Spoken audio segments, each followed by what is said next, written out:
Bapak Ibu sekalian, saat perintah puasa itu diturunkan, hal pertama yang disampaikan oleh Nabi Shallallahu Alaihi Wasallam kepada para sahabat beliau pada masa itu dan berkelanjutan sampai kepada kita saat ini adalah menerangkan diantaranya tentang keutamaan Ramadan. Untuk menjawab sekaligus mengentaskan hoax yang pada saat itu dibangun oleh orang-orang Yahudi yang tinggal di Madinah. Jadi ketika mereka mengatakan orang Islam tuh nggak punya puasa, ikut kita. Ini puasa yang hebat, puasa yang bagus. Dijawab oleh Allah, turunlah perintah, ya ayyuhalladzina amanu kutiba alaikumus syiyam kama kutiba alal ladzina min qablikum la'allakum tattaqun. Setelah itu apa yang terjadi? Buka Sahih Al-Bukhari, kitab yang ke-30, Kitabus Shaum, posisi hadis yang nomor yang kedua di topik ini, riwayat dari Talhah bin Ubaidillah radhiyallahu taala anhu qala Rasulullah sallallahu alaihi wasallam. Perhatikan, ini kalimat pertama yang disampaikan Nabi menyambut kewajiban puasa. As-siyamu junnatun fala yarfuth wala yajhal wa ini imru'un qatalahu aw syatamahu falyaqul inni shaimun marwataini. La khulufu famis saimi atyabu 'indallahi yaumal qiyamati min rihil miski yatruku ta'amahu wa syarabahu wa syahwatahu min ajli. Ini poinnya. As-siyamu li wa ana ajzi bihi wal hasanatu bi asyri amthaliha. Kata Nabi, puasa kita ini yang kita tunaikan spesial, beda dengan yang lainnya. Jadi ketika Yahudi mengatakan puasa kami ini puasa yang hebat, yang bagus, yang diikuti oleh umatnya Muhammad sallallahu alaihi wasallam. Turun ayat, komentar Nabi pertama apa? Puasa kita kepada para sahabat, kepada kita semua, ini puasa yang spesial. As-siyamu. Lihat diksinya. Awas Pak ya, Ibu jangan salah baca. As-siyam, bukan asyab. As-siyam. Disebutkan 9 kali dalam Al-Quran. Ada as-saum, ada as-siyam, itu beda. Kalau saum sekali disebutkan dalam Al-Quran surah 19 ayat 26. Saum itu masih umum, kata umum untuk menunjuk kata imsak, menahan secara umum. Bisa berarti puasa yang ada ketentuan aturan, bisa berarti menahan secara singkat. Apa saja yang bersifat menahan, itu saum namanya. Contoh Sayyidah Maryam misalnya, beliau masih makan.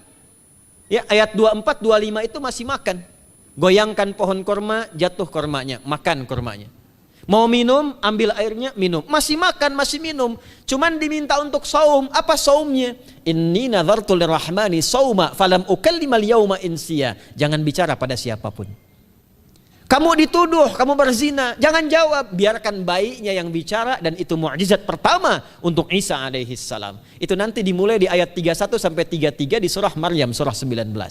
Tapi beliau diperintahkan saum. Saumnya apa? Jangan bicara.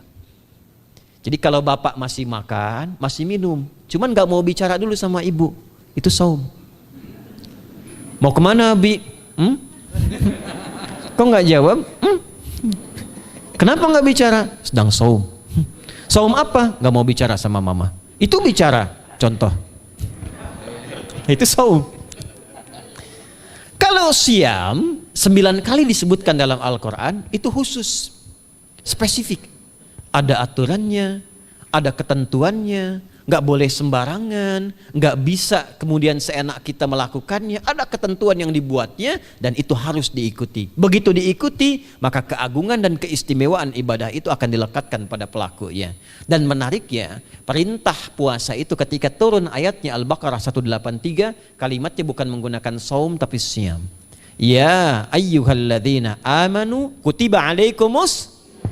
Nah kata Nabi, asyamu junnatun. Kalau benar puasa kita ini kita tunaikan yang Ramadan ini, maka dia akan melahirkan satu yang tidak ditemukan pada ibadah lain, yaitu junnah.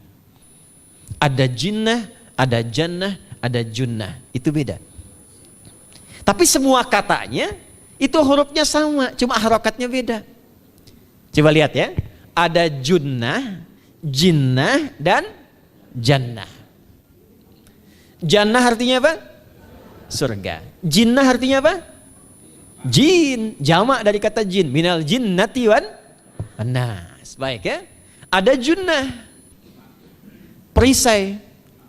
Itu ketiga-tiganya berasal dari huruf jim, nun, kemudian ta. Dalam bahasa Arab, setiap ada huruf dimulai dengan jim dan nun, itu pasti tersembunyi, gak kelihatan. Saya ulang ya, setiap ada huruf dimulai dengan jim dan nun, kalimatnya itu pasti gak nampak, gak kelihatan. Janin, kenapa disebut janin? Karena masih tersembunyi dalam rahim ibundanya, gak kelihatan. Begitu keluar, tampak jadi bashar, jadi bayi yang terlihat. Jin, kenapa disebut dengan jin? Karena nggak nampak. Makanya fitrah jin itu Pak, Ibu, fitrahnya tersembunyi. Jadi kalau ada jin melakukan penampakan, itu jin sedang punya masalah. Betul, itu nyata. Dan yang lebih punya masalah, ada orang-orang manusia yang mencari-cari penampakan jin. Itu sedang kurang sehat itu. Ya, betul, karena jin itu dipasangkan di Al-Quran dengan ins. 18 kali pasangan ini disebutkan, itu lawannya langsung. Jadi jin tersembunyi, ins nampak. Ins itu kelihatan, makanya makhluknya tampak. Jadi kalau ibu ada bapaknya pulang ke rumah sembunyi-sembunyi, itu bapak sedang menjadi? Bukan.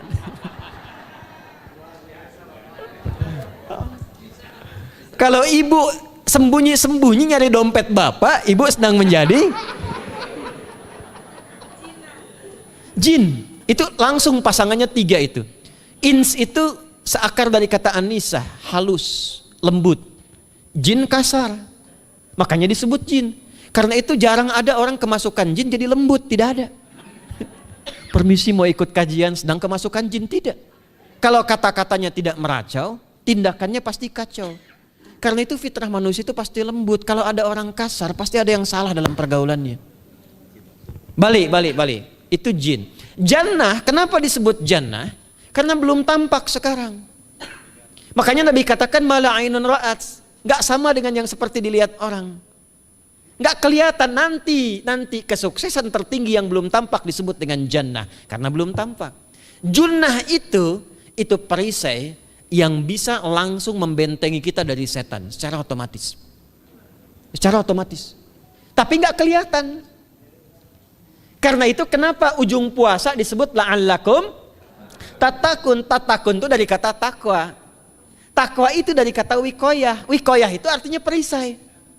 Nah, perisainya tidak tampak dalam diri kita. Tapi kalau terbiasa menunaikan ibadah puasa ini, kata Nabi, yang pertama kali akan terjadi pada orang yang puasanya benar, dia akan mendapatkan perlindungan berupa perisai dari Allah, hasil dari latihan puasanya yang dapat membentengi dia dari setan. Jadi ciri khas puasa Ramadan itu kalau sukses ditunaikan, itu akan terjauh dari godaan setan. Setan itu provokator yang memang hanya mengarahkan pada keburukan. Jadi dia nggak kenal benar. Lawannya malaikat. Malaikat nggak kenal salah, Pak. Nah, supaya terbentengi dari itu semua, kata Nabi SAW, kita itu dihadiahi sekarang oleh Allah. Satu ibadah yang kalau dilakukan ibadah itu akan mengakumulasi ibadah-ibadah yang lainnya, yang saat bersamaan dahsyatnya ibadah ini bisa menghadirkan junnah, perisai yang membentengi dari setan. Karena itu ketika dilakukan ibadahnya, saat yang bersamaan bisa ditahan maksiatnya, ditingkatkan amal solehnya. Setan kan ngajaknya pada yang salah kan? Malaikat ngajak pada yang soleh. Ramadan itu keutamaannya kalau sudah tiba Ramadan, itu selalu kita terdorong pada yang saleh dan tertahan untuk yang salah. Itu hebatnya puasa Ramadan. Kalau nggak percaya silahkan Pak Ibu sekalian. Cuman Ramadan yang saat datang waktunya bisa menghentikan orang berbuat maksiat. Nggak percaya cek. Orang yang punya sifat marah semarah-marahnya, itu saat Ramadan bisa berhenti marah. Buka jam 6 kurang seperempat ada yang provokasi. Dia bisa tahan marah tuh, istrinya bingung, tumben Pak nggak marah, ntar habis maghrib. Bisa ditahan. Orang dusta bisa nggak dusta. Dan saat yang bersamaan, teman-teman sekalian, Bapak Ibu, itu bisa terdorong berbuat meningkatkan amal soleh. Sekarang kita keluar dari sini, ada yang minta, belum tentu dikasih. Nanti Ramadan tiba, sudah nyatat berapa yatimnya, berapa du'afanya. Amal soleh naik. Sekarang ada orang ketinggalan sholat fardu terlambat masih biasa. Ramadan ketinggalan sunnah itu gelisah. Betapa ibu-ibu para pejuang yang sangat luar biasa itu berjuang memperebutkan saf pertama setelah maghrib untuk menaruh sejadah. Ah, ini pelakunya nih. Tapi itu hebat, Bu. Saya tanya ibu kalau berjuang naruh sejadah setelah maghrib atau bahkan sebelum maghrib, itu sejadah disimpan di saf itu untuk ngejar sholat apa? Tarawih, bukan isanya. Saya tanya pada ibu, tarawih itu hukumnya sunnah atau wajib? Sunnah. Ramadan tuh jangan, kan yang fardu, ketinggalan sunnah bisa gelisah. Itulah Ramadan. Dan pada saat itulah ketika amal soleh dikerjakan, amal salah ditinggalkan, datanglah junnah, itu perisai yang mengikat setan. Itu yang dimaksudkan di hadis Muslim. Di topik yang ke-13 namanya Kitabus Syam. Hadis yang pertama dari sahabat Abu Hurairah. An Abi Hurairah radhiyallahu ta'ala anhu, anin Nabi sallallahu alaihi wasallam qala, "Idza jaa Ramadhanu." Redaksi yang pertama. Redaksi yang kedua yang bintang 3 di bawahnya. "Idza kana Ramadhanu." Redaksi ketiga yang bintang 4 di bawahnya. "Idza dakhala Ramadhanu." Muhammadiyah itu harus tahu dalil. Tahu dalil tuh, ya. Idza jaa Ramadhanu, idza kana Ramadhanu, idza dakhala Ramadhanu, futtihat abwabul jannati aw abwabur rahmati. Wa ghulliqat abwabun nari aw abwabu jahannam. Wa sulsilatis syayatinu aw sufidatis syayatin. Ini maknanya. Kalau Ramadan sudah tiba, kata Nabi, maka dibukakanlah pintu-pintu surga. Para ulama berbeda pendapat dalam tafsir tentang hadis ini. Pintu-pintu surga ada yang mengatakan real dibuka. Ada yang mengatakan dengan penafsiran metafor. Pintu surga itu pintunya lewat amalan. Ada 8 pintu surga kata Nabi dalam hadis yang lain, ya. Fil jannati thamaniyatu abwabin fiha babun yusamma ar-rayanu la yadkhuluhu illa as-shaimun fa idza dakhaluhu ughliqa. Di surga itu ada 8 pintu surga. 8 itu ternyata di hadis lain pintunya semua amal soleh. Ada pintu sholat, pintu puasa namanya ar-rayyan, ada pintu sedekah, pintu zakat, pintu haji. Jadi kita itu sekarang fastabiqul khairat. Kenapa ada moto fastabiqul khairat? Itu kan diambil dari Al-Baqarah ayat 148. Siapa yang pengen memburu surga, buru di amalannya. Mungkin gak semuanya bisa dikerjakan. Kalau tidak semuanya, ambil salah satu yang paling disukai, konsisten di situ. Walikulli wijhatun huwa muwalliha. Setiap orang pasti punya kecenderungan untuk beramal. Ada yang senang puasa, ada yang senang tahajud, ada yang senang sedekah. Fastabiqul khairat, silahkan berburu, berlomba untuk mengerjakan apa yang disenangi itu. Itulah pintu surganya. Nah, saat Ramadan, semua pintu surga itu dibuka, Pak. Makanya kita senang kerjakan, sholatnya meningkat, sedekah meningkat, ngaji Quran meningkat. Saat yang bersamaan pintu neraka ditutup. Ada berapa pintu neraka? Ada berapa? Kalau pintu surga berapa tadi? 8. Hadisnya jelas, sahih dalilnya. Pintu neraka berapa? Bukan. Pilih. 6 atau 8? Yang 6 angkat tangan. Bukan 6, bukan 8, 7. Dalilnya apa? Dalilnya Quran surah Al-Hijr, surah ke-15. Ayat ke-44. Surah ke-15 Al-Hijr ayat ke-44. Neraka ada 7 pintu. Dan dalam setiap pintunya nanti ada 19 malaikat yang menjaga. Alaiha tis'ata asyar. 7 pintu ini khusus Ramadan ditutup. Dan hati-hati, nama neraka itu ada 2 nanti. Neraka yang membakar, ini mungkin jadi baru informasinya bagi sementara orang. Neraka yang membakar dan neraka yang membekukan. Jadi ada 2 sifat. Saya ulang ya, neraka yang membakar dan neraka yang membekukan. Yang membakar disebut dengan Jahannam, yang membekukan disebut dengan Zamharir namanya. Zamharir. Jadi kalau ada orang masuk neraka, itu cuma 2 pilihannya, dibekukan atau dibakar. Jelas ya? Makanya kita dikasih pendahuluan, ada musim panas, musim dingin. Supaya merasakan, nih orang musim dingin nih pakai lapisan-lapisan baju. Musim panas cari pendingin. Kamu sekarang cari pendingin, kata Allah, di neraka nggak ada AC. Kamu sekarang pakai berlapis-lapis, di neraka beku. Jahannam itu nama apinya. Jadi nar yang membakar itu nama apinya Jahannam. Jahannam itu nama apinya. Untuk membedakan dengan api yang ada di dunia dan api yang bahan bakarnya jin dan setan saat diciptakan. Setan itu dicipta dari api. Ya, setan kan asalnya dari iblis. iblis dari jin. Setan Al-Baqarah ayat 36. Dari iblis Al-Baqarah 34. Iblis dari jin, Quran surah Al-Kahf ayat 50. Kana minal jinni fa fasaqa an amri rabbi. Jin dari api yang menyambar-nyambar, Quran surah 15 ayat 27. Wal janna khalaqnahu min naris samum. Karena narnya narus samum, maka apinya mesti beda. Karena itulah nanti nerakanya yang membakar disebut dengan jahannam. Pintunya 7, namanya banyak. Ada sa'ir, ada lava, ada neraka hutamah. 7 pintu, besarnya disebut dengan jahannam. Khusus Ramadan tutup. Ramadan tutup. Wasulsilati syayatin. Setan itu dibelenggu, diikat rapat. Bagi orang yang mau puasa benar. Awas hati-hati. Bagi orang yang mau puasa benar, karena itu kalimatnya asyamu junnatun. Kalau benar puasanya, metafornya amalan dia bisa mengikat setan. Tapi kalau puasanya nggak benar, tetap digoda juga. Makanya jangan heran, walaupun Ramadan tetap kotak infak ada yang hilang. Sendal ada yang hilang. Karena puasanya bukan siam, puasanya saum. Sedangkan diksi Nabi yang mengatakan asyamu junnatun. Puasanya yang harus benar. Nanti kita belajar fikih setelah itu. Saya ingin pendahuluan dulu ya.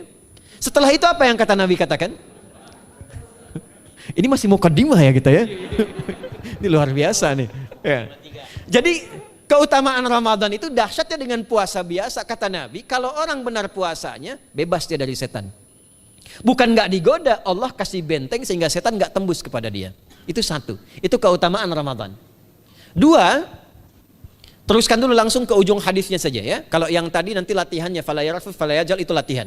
Yang kedua, Allah langsung yang mengatakan dalam hadis qudsinya.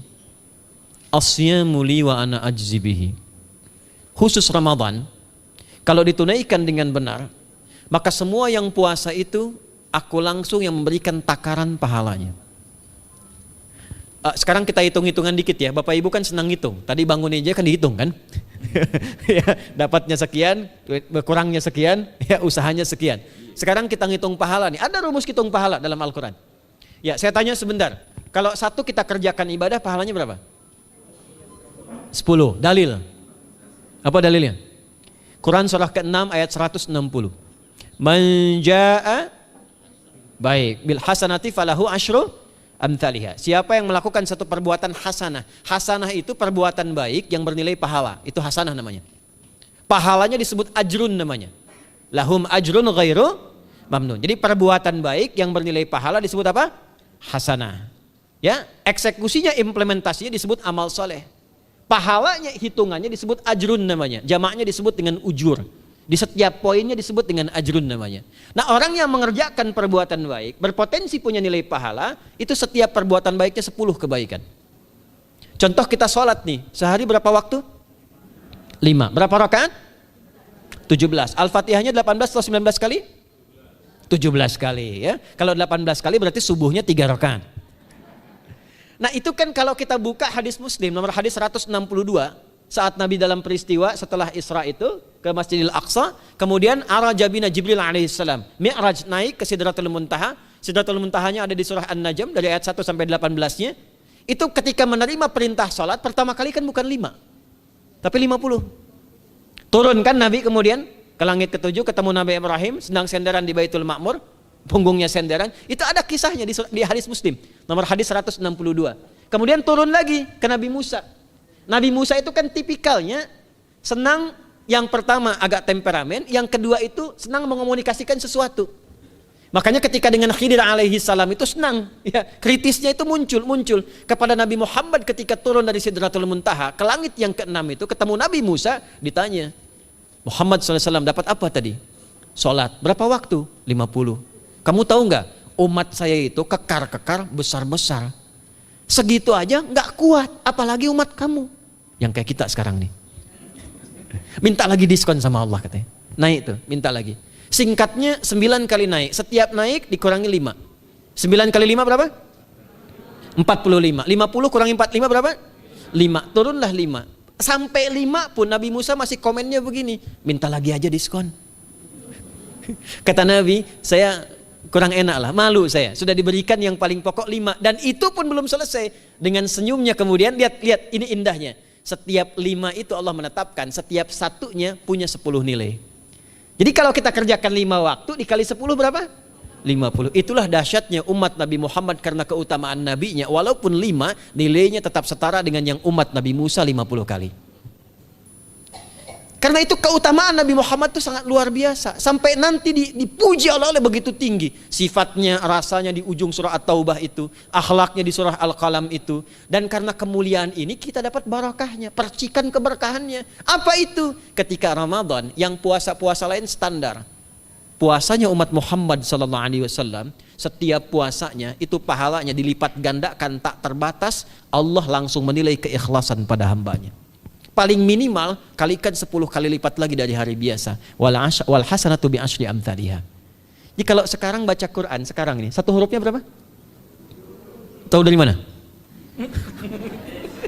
Ya, di At-Tirmidzi nomor hadis 2910. Man qara'a harfan min kitabillahi falahu asyru hasanat. Setiap ada orang baca satu kitabullah dengan syarat dia mukmin, muslim, baca satu huruf dari kitabullah, dapat 10 kebaikan. Satu hurufnya 10, Bu, Pak. Walam aqul alif lam mim harfun, saya tidak katakan kata Nabi alif lam mim satu huruf. Walakin alifun harfun, lamun harfun, mimun harfun, wa likulli harfin asyru hasanat. Tapi alifnya satu huruf, lamnya satu huruf, mimnya satu huruf, setiap hurufnya 10 kebaikan. Saya kalau ada papan tulis, saya turunkan ini pakai syarah ilmu arud. Itu dahsyat lagi. Arud itu menuliskan apa yang dikatakan, bukan menuliskan simbol yang ditunjukkan. Jadi kalau kita bilang alif, tulis alif. Dan alif itu kan ada 3 huruf, hamzah, lam, fa. Hamzah berapa huruf? Tulis lagi hamzah. Itu baca Quran kalau ikhlas, pahalanya berlipat. Paling standar satu hurufnya 10. Dan hampir nggak ada orang baca Quran cuma satu huruf. Nun. Udah dulu 10 lumayan. Nggak ada. Pasti banyak itu. Dan Ramadan lebih meningkat lagi. Dan dikalikan 10 lagi, itu paling standarnya satu huruf 100, Pak, Bu.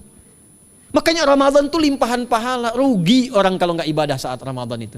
Nabi aja itu tadarusan Quran sekali khatam. Saat tahun meninggalnya 2 kali khatam untuk ngejar kemuliaan-kemuliaan contoh bagi kita. Itu Ramadan.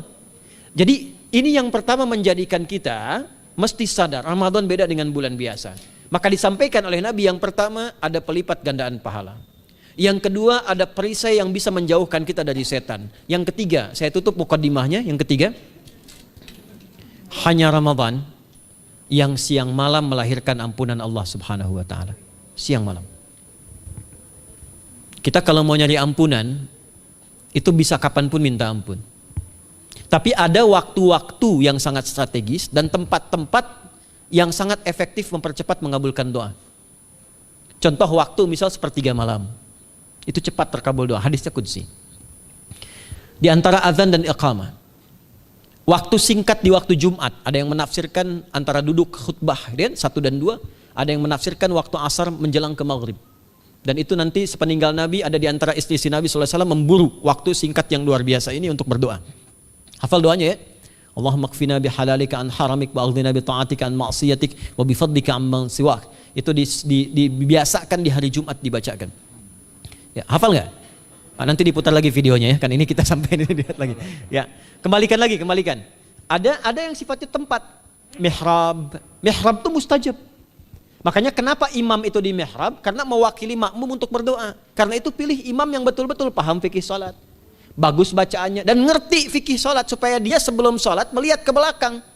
Itu bukan cuma merapatkan barisan, tidak, untuk melihat siapa yang salat. Apakah tahan berdiri lama kalau dibacakan bacaan panjang? Atau ada yang buru-buru. Lalu bacaannya apa yang sesuai untuk makmumnya? Itu fikihnya. Karena itu tempatnya di mihrab. Dan mihrab itu viral, tempat yang cepat mengabulkan doa. Maryam itu punya mihrab. Nabi Zakaria saat minta keturunan, itu mohon kepada Allah di mihrabnya Maryam. Ali Imran ayat 38-39. Hunalika da'a Zakaria rabbah, qala rabbi habli min ladunka dzurriyyatan thayyibah, innaka sami'ud du'a. Fanadatul malaikatu wa huwa qa'imun yusalli fil mihrab. Cepat terkabul doa. Masjid cepat terkabul doa. Tapi Ramadan itu menggabungkan semuanya. Enggak usah tunggu sepertiga malam. Siangnya diampuni, malamnya diampuni. Apa dalilnya? Untuk malam lekat dengan ibadah qiyam namanya. Man qama ramadhana imanan wahtisaban ghufira lahu ma taqaddama min.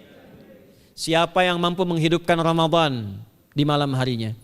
Dan jangan salah Bapak Ibu sekalian, awas jangan salah ya. Ramadan itu satu paket ibadahnya. Bukan cuma puasa. Ramadan satu paket, ada paket siang, ada paket malam. Dan gak ada paket hemat. Full. Ada siang, ada malam. Dan itu semua sama, cuma beda satu huruf. Hadisnya sama, ibadahnya juga diksinya sama, cuma beda sehuruf. Malamnya qiyam, siangnya siam. Awas ya, malamnya apa? Qiyam, siangnya apa? Siam. Cuma beda satu huruf. Dan itu satu paket. Jadi kalau Anda tertinggal, jangan Anda lah, jangan kita. Kalau ada orang yang tidak mengerjakan semalam, misalnya qiyamnya, cuman siamnya, sah puasanya, benar sesuai rukun, sah. Cuman tidak sempurna keutamaan Ramadannya. Karena itu Allah mengatakan kalau sedang puasa, sempurnakan dengan ibadah malamnya. Itu ada di Al-Baqarah ayat 187. Tsumma atimmus syiyama ilal lail. Muqaddimatul lail, maghribnya untuk puasa, lail atasnya untuk qiyam. Orang yang mampu menghidupkan ibadah malam, jangan salah ya, nanti kita mulai puasa, insya Allah yang pertama dimulai ibadah malam, qiyam, bukan siam. Jadi jangan terlampau soleh, puasanya nanti nunggu fajar. Malam itu qiyam. Nah qiyam ini ada potensi ampunan dosa Pak Bu. Jadi kalau kita manfaatkan ibadah ini dengan benar, misal ya kita kan nggak tahu ajal nih. Tiba kemudian kita manfaatkan qiyam bangun, ditunaikan dengan benar, itu Masya Allah. Meninggal misal dalam sujud, itu jaminannya, ghufira lahu ma taqaddama min dzambi. Siapa yang benar ibadah qiyamnya, sampai detik itu, ditunaikan karena imannya, ikhlas karena Allah, saat bersamaan dia introspeksi diri, begitu dia tunaikan, misal dia meninggal, misal saja, semua dosa-dosa yang pernah dia tunaikan diampuni pada saat itu. Ma itu tanpa batas. Ma taqaddama min dzambi, ma semua yang pernah dia kerjakan dalam hidupnya. Karena itu viral. Sayyidah Aisyah itu pernah minta petunjuk pada Nabi di hadis Muslim. Bertanya pada Rasulullah, "Ya Rasulullah, kalau malamnya saya pengen ibadah dan qadar Allah bertepatan dengan malam Al-Qadar, apa yang saya minta?" Itu sampai diajarkan oleh Nabi doanya, dan doanya sahih. Di At-Tirmidzi dikuatkan lagi dengan lebih lengkap redaksinya. Kata Nabi, kalau engkau bersamaan dengan itu malam hari bangun, bersamaan, faquli, katakanlah, Allahumma innaka afuwun karim tuhibbul afwa fa'fu anni. Nanti di hadis yang Muslim, Allahumma innaka afuwun, di At-Tirmidzi ada kata karimnya. Innaka afuwun karim tuhibbul afwa fa'fu anni. Itu malam Bu. Biasanya nunggu sepertiga malam, waktu sahar. Ya, jadi waktu sahar itu waktu singkat menjelang fajar. Kalau subuh sekarang 4:08, itu kira-kira sahar tuh jam setengah 4 lah, ya 3:30 sampai jam 4 itu namanya sahar, bukan lail. Kalau lail dari ba'da isya sampai sahar. Sekarang isya setengah 8 misalnya, jam 8 tuh sampai setengah 4 namanya lail. Jelas ya? Lail tuh malam, jamaknya layali. Turunannya lela, lili, lala itu malam. Ya, ibu leli, ibu malam-malam gitu ya. Gitu. Nah itu waktu menjelang fajar setelah lail sahar, jamaknya ashar. Ashar itu disampaikan di Al-Quran waktu terbaik untuk istighfar. Quran surah 51 ayat 18. Wabil ashari hum yastaghfirun. Yang biasa istighfar berpeluang dapat ridho Allah dan disiapkan surga terbaik melebihi kemewahan dunia. Itu ada di ayat ke-16, 17, 18. Ya, dari ayat 15-nya, 16-nya, 17-nya adalah untuk yang saharnya, 16-nya itu kalimatnya. Ya, 16-nya dengan mengatakan Rabbana amanna faghfir lana dzunubana wa qina adzabannar. Ayat 17-nya as-sabirina was-sadiqina wal qanitina wal munfiqina wal mustaghfirina bil ashar. Itu hari biasa seperti sekarang. Ramadan dari ba'da isya sampai terus lagi sampai masuk waktu fajar, siangnya pun masih ada ampunan Allah. Man shoma ramadhana imanan wahtisaban ghufira lahu ma taqaddama min. Saya tanya sekarang, siapa yang enggak punya dosa boleh angkat tangan? Yang dosanya banyak boleh angkat tangan.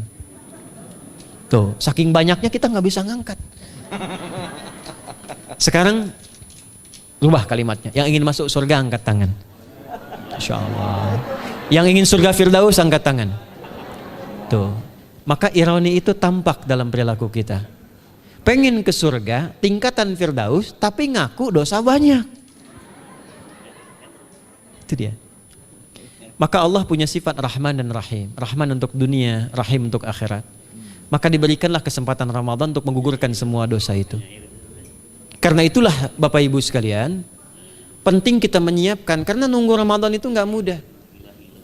Dan nggak semua orang itu akan sampai kepada momen yang dimaksudkan. Karena itulah malaikat Jibril itu langsung komen.